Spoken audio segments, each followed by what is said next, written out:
Hello, Shane's Brain here, and today I'm going to talk about 3 important lessons that I learned from The Wizard of Oz.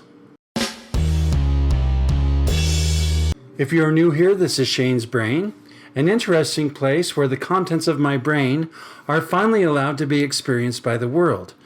I post every Wednesday of every week, so please subscribe and ring that bell. The Wizard of Oz is an iconic movie from 1939 that has stood the test of time. Most movies from that generation are mostly ignored or largely forgotten by this generation, but The Wizard of Oz continues to be watched and shared throughout the generations. Why? I don't know. Why are my dreams in vivid color, but my reality is in black and white? That's schizophrenia. But over the years of watching this movie and observing and pondering, I have learned 3 valuable lessons that I want to share with you today. Lesson number 1, labels suck. Now, I'm not talking about these kind of labels.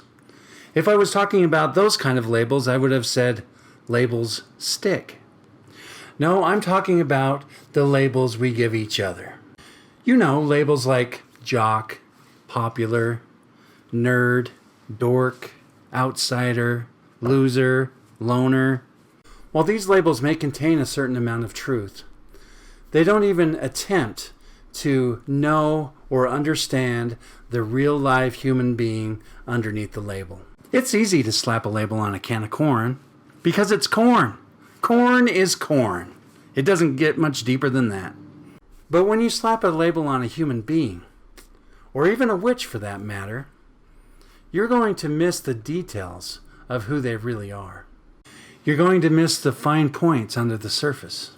You're going to miss the beautiful specifics, the wonder, the complexity.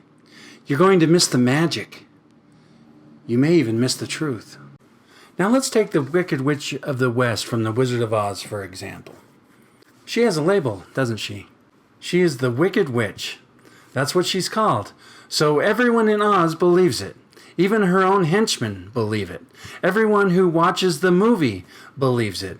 They believe and accept it without giving it a second thought. That's what she's called, so it must be true. She must be wicked. But is she?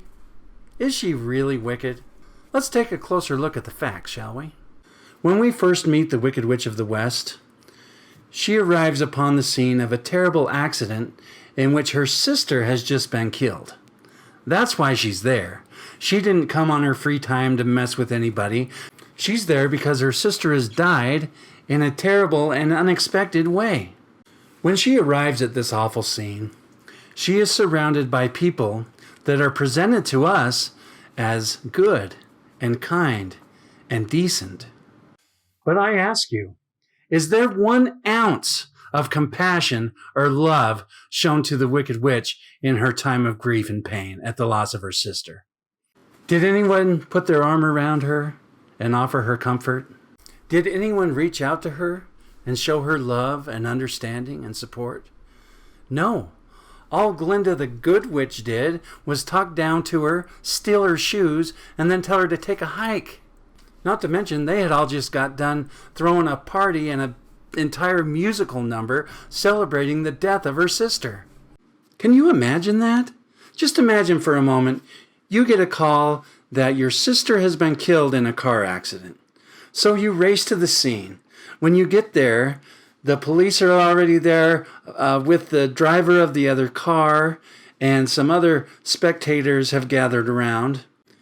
But as you arrive, you are greeted with sneers and boos, and it's obvious nobody there cares about your situation. In fact, they're happy it happened.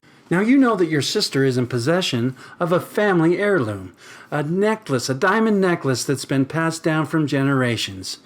Naturally, you want to secure this item for obvious reasons, but as you go to get it, a police officer snatches it and gives it to the driver of the other car, the person who killed your sister. Do you think you might object to such a development? Yeah, so you react.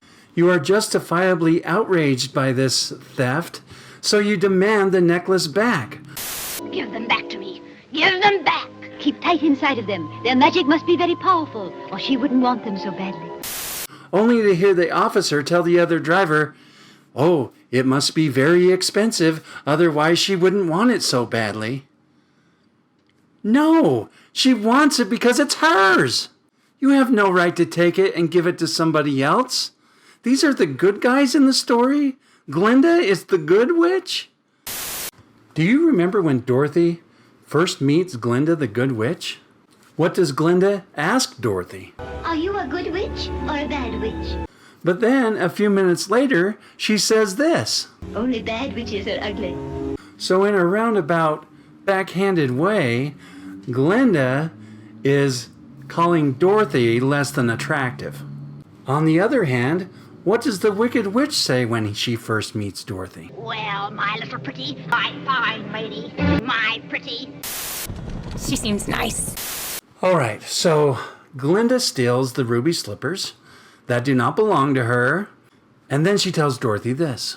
Never let those ruby slippers off your feet for a moment, or you will be at the mercy of the Wicked Witch of the West. But I've seen this movie, and I know that the only reason the Wicked Witch keeps messing with Dorothy the entire movie is because of the shoes. If Dorothy did not have the shoes, the Wicked Witch would have moved on already. And why does Dorothy have the shoes? Because of Glinda, the Good Witch. If the Wicked Witch is truly wicked, why would she not just kill Dorothy and take the shoes once Dorothy's out alone on her own? Later in the movie, we find out that the Wicked Witch cannot get these shoes while Dorothy is still alive.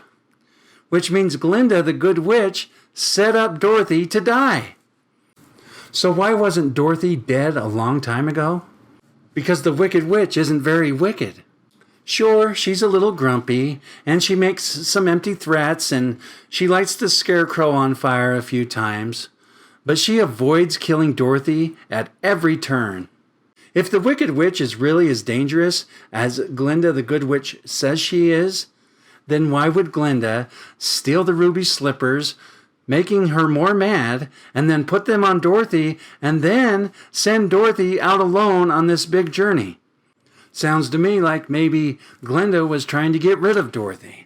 Maybe Dorothy was stealing some of her thunder, and the Munchkins were all, "Oh, Dorothy, Dorothy!" And Glinda wanted to get rid of her. Maybe Glinda was jealous and found a convenient way to get rid of Dorothy without getting her hands dirty. Well, let the Wicked Witch do your dirty work, Glinda.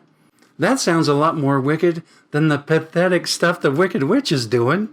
Let's take a closer look at Dorothy's encounters with the Wicked Witch and evaluate how wicked this lady really is. Encounter number 1 in Munchkinland. Well, my little pretty, I can cause accidents too. Let's see. She makes one veiled threat and calls Dorothy pretty. Ooh. Encounter number 2 in the forest. Let's see. She makes a few more veiled threats, throws a fireball at Scarecrow and misses, and then leaves. So far, this looks and sounds like a disagreement over Foursquare on the playground. Encounter number 3. She makes poisoned poppies. Or she poisons the poppies, however that went down. Okay, finally, something that might actually be wicked. We have poison, everybody, poison.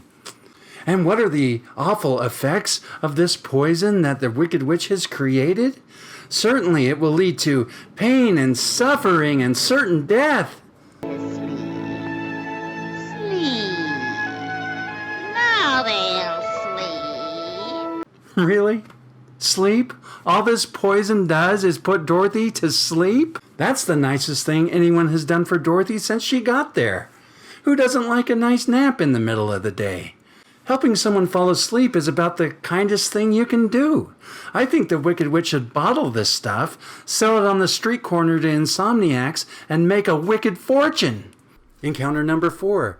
The Wicked Witch flies over the Emerald City on her broomstick and somehow writes, "Surrender Dorothy" in the sky with smoke signals.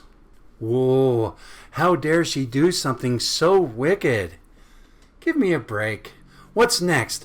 The Wicked Witch sticks her tongue out at Dorothy as they pass in the hall? Encounter number 5. The Wicked Witch sends her flying monkeys off to kidnap Dorothy and push the others around a little. Okay, wait a minute. We have a kidnapping. This might be evil. Is this one wicked? Let's see. Do you remember where and when this encounter occurred? This happened while Dorothy and her friends were on their way to the witch's castle. And why on earth were they going to the witch's castle? To get her broomstick for the Wizard of Oz. Oh, and one other little thing. We'll have to kill her to get it. That's right. They were on their way to kill her. And if you look closely, Scarecrow now has a gun. Oh, but I'm sure it's for self-defense only. Encounter number 6. The Wicked Witch has captured Dorothy, and they are there together in the castle. At the threat of losing her dog, Dorothy readily agrees to give the Wicked Witch the shoes that are rightfully hers, that Dorothy never even really wanted in the first place. And the exchange would have gone down fine again, except Glinda put a curse on the shoes. As soon as the Wicked Witch tries to take the shoes, she's zapped, which makes her really mad and makes her conclude the only way she can get the shoes is to kill Dorothy, which she obviously does not want to do, or she would have done it a long time ago. So now the Wicked Witch knows that she has to kill Dorothy to get the shoes. But does she do it? No. She sets a timer for an hour. All right, Dorothy, I'm going to kill you, but I'm going to give you an hour to escape. Why? There is absolutely no reason to postpone this other than the fact that she does not want to do it. She is not wicked. She just keeps making up reasons of why she can't kill Dorothy. And then later when her friends come and they are trying to escape, they're running around the castle. At one point they get cornered, and the Wicked Witch's henchmen and the flying monkeys, everybody, they have them cornered. They're ready to attack. And the Wicked Witch stops them again and says, "Don't hurt them right away." She's a softie. She's not wicked. She's all talk. It's all just a show. The only person actually killing anyone is Dorothy. She's been in Oz all of a few days, and she takes out the entire Wicked Witch population.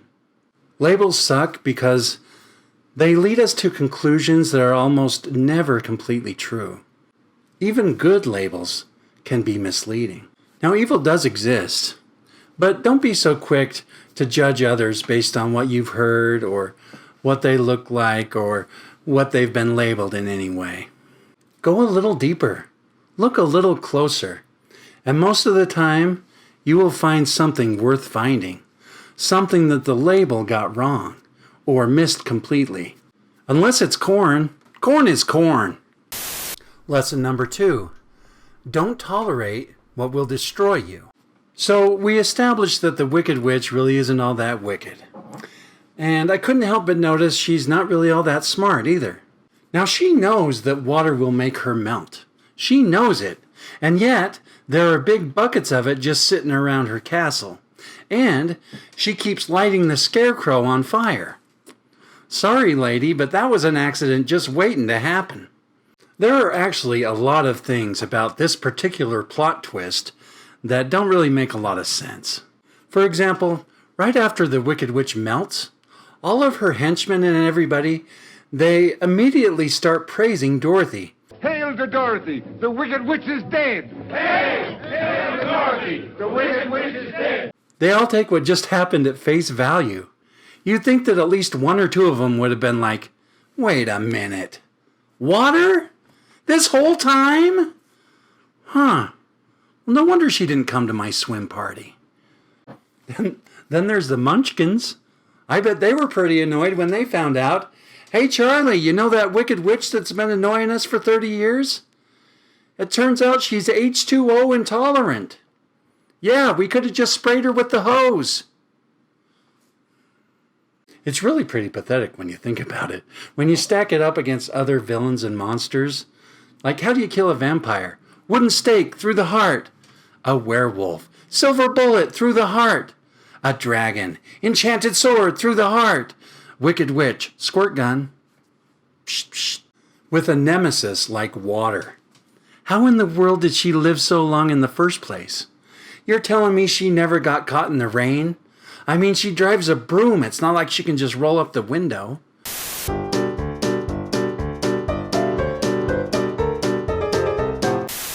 And you know what else it means? She's never taken a shower. Yeah. Well, no wonder she's so grumpy and green and single. All right, so let's get back to the fact that she obviously knew that water could make her melt. She knew the danger. So why did she allow it in her castle? Why was it there? To live as long as she did, she must have taken all sorts of precautions over the years to keep herself safe from this danger. But at some point, she must have rationalized the need for this particular bucket of water. She probably let it into her castle because it was useful in some way. She probably let it into her castle because her henchmen told her that they needed to mop the floor. And she must have rationalized, well, as long as it stays down there in the bucket, I won't go near it. They'll mop the floor, I'll stay up here, it's going to be fine. But once it was in the castle, she couldn't control it, and it ended up destroying her. And so I ask myself, what is my bucket of water? What is the thing that I allow into my castle? The thing that I rationalize, even though I know it can destroy me? What is it in my life that has no place there? What is it in your life? Now, I can't answer this for you, but chances are you've probably already thought of something. We all have something. It's important that we take the time to identify our buckets of water and ban them from our castle, 100%. Don't allow something in your life that you know will destroy you or that is destroying you. Don't let it remain there. Don't rationalize it.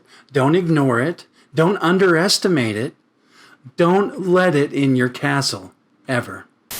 Lesson number 3. Don't miss the power that is inside of you.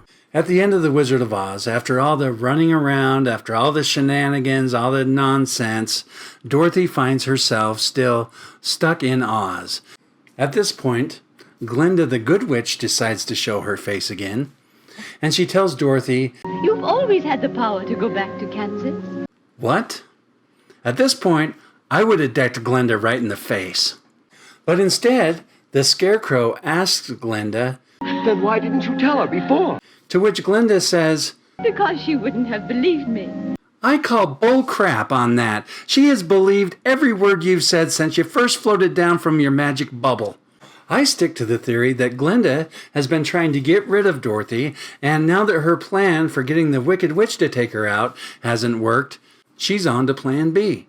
At some point, Glinda must have realized that Dorothy was just dreaming and was not a real threat to her power. So she comes now to tell another pack of lies, cover her butt, and justify the shoe theft. The truth is, Dorothy didn't need those ruby slippers to get home. She didn't need Glinda. She didn't need anything. All she needed to do was to wake up. She really did have the power inside of her the whole time. And so do we. We just have to wake up. We just have to stop running around scared and worrying about things that aren't real. We have to stop believing in wicked witches and ruby slippers and scarecrows and start believing in ourselves. We get so busy with the distractions and the minutiae of life that we forget who we really are. Some of us never realize the amazing power that we have inside of ourselves. Stop for a minute and think about how miraculous it is that any of us or any of this even exists. Stop and think about how miraculous your body is, how you can walk and talk and run and think and live. It's truly miraculous. And that, my friends, is who you really are. You are a miracle. Do you want more out of life? Do you want peace? Do you want to stop running around in this rat race that they call Oz? Do you want to get home? You have the power within yourself to get there. You've always had it. But Glinda is right about one thing. This part you do have to learn for yourself. Nobody else can get you there. If you have missed or somehow underestimated the power that you have inside of you, look harder. It's there. And when you find it, you'll know. Because it feels like home. And there's no place like it. So there. Hey, thanks for watching, everybody. I really appreciate it. I really do. Please take a moment to like and subscribe and comment and share and all that good stuff. If Dorothy's around, the Wicked Witch will die. Do, do, do. Oh my, yeah.